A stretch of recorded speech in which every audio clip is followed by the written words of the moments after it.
kakadza Kristu pamusoro pavane ukuru ukuru.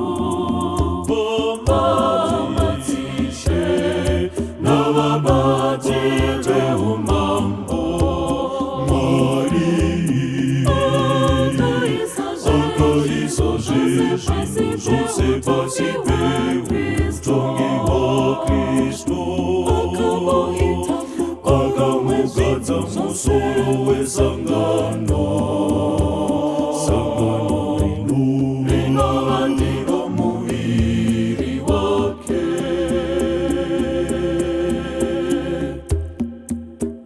Ngatirumbidzei Kristu, mambo wembiri.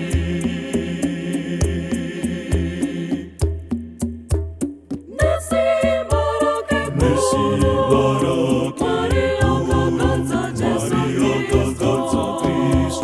pamusoro pavane ukuru ukuru. Vamadzishe navabati veumambo Mwari akaisa zvinhu zvose pasi peutongi hwaKristu. Akamugadza musoro wesangano, sangano rinova ndiro muviri wake.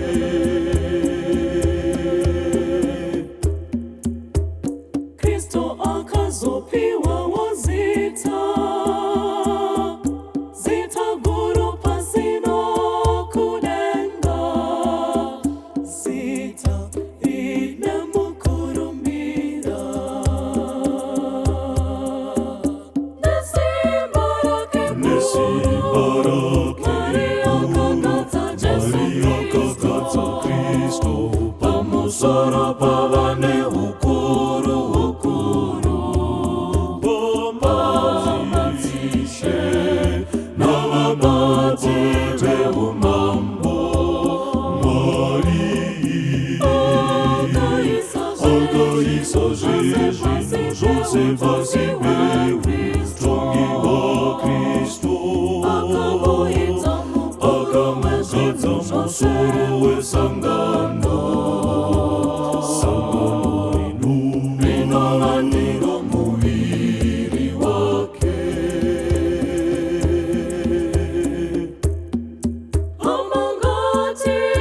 Ngatirumbidzei Kristu, tenzi agere pamusoro pamadzishe ose, pamusoro pavanyamasimba.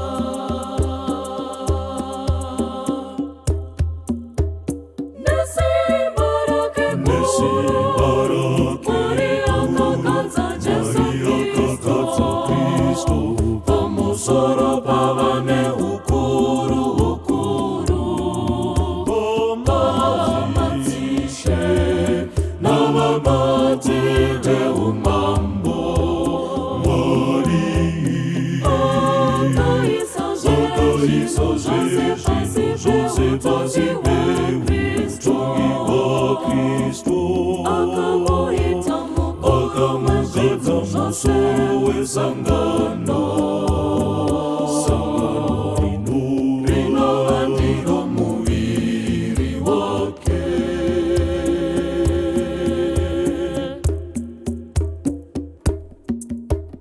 Naizvozvo ngatizivei kuti Mwari Baba vana tenzi Jesu vane ukuru hunoshamisa.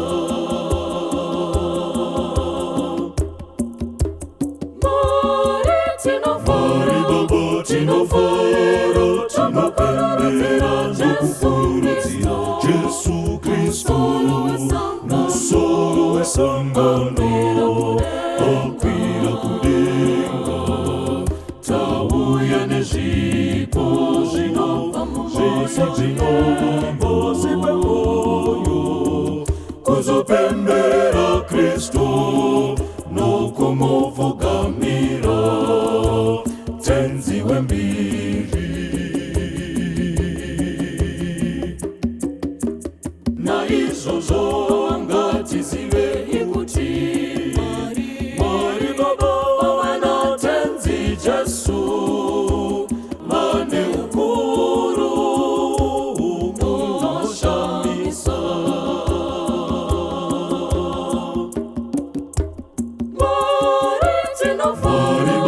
tinovara tinopembera nokukurudzira Jesu Kristu musoro wesangano akwira kudenga tauya nezvipo zvinobva mumbozi vemoyo kuzopembera Kristu nokumovhogamira tenzi wembiri makatipa Kristo chipo chikuru tinokutendai Baba gamuchiraiwo gamuchirai zvipo zvedu nokutenda kwedu Mwari Baba tinovara tinopembera nokukurudzira Jesu Kristu musoro wesangano akwira kudenga tauya nezvipo zvinobva mumbozi vemoyo kuzopembera Kristu nokumovhogamira tenzi wembiri tipeiwo mweya wenyu waumwaru anotibatsira kuti tinyatsokukuzivai imi Mwari wedu mune simba guru rinoshamisa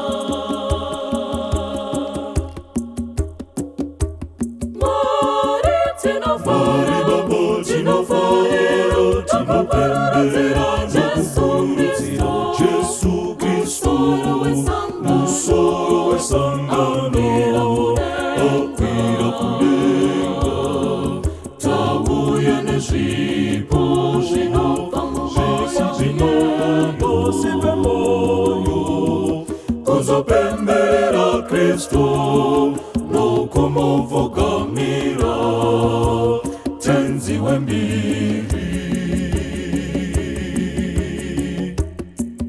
iro simba renyu rakamutsa Kristo kuvakafa rinogara nokushanda muno mumwe nomumwe anotenda Mwari Baba tinovara tinopembera nokukurudzira Jesu Kristu musoro wesangano akwira kudenga tauya nezvipo zvinobva mumbozi vemoyo kuzopembera Kristu nokumovhogamira tenzi wembiri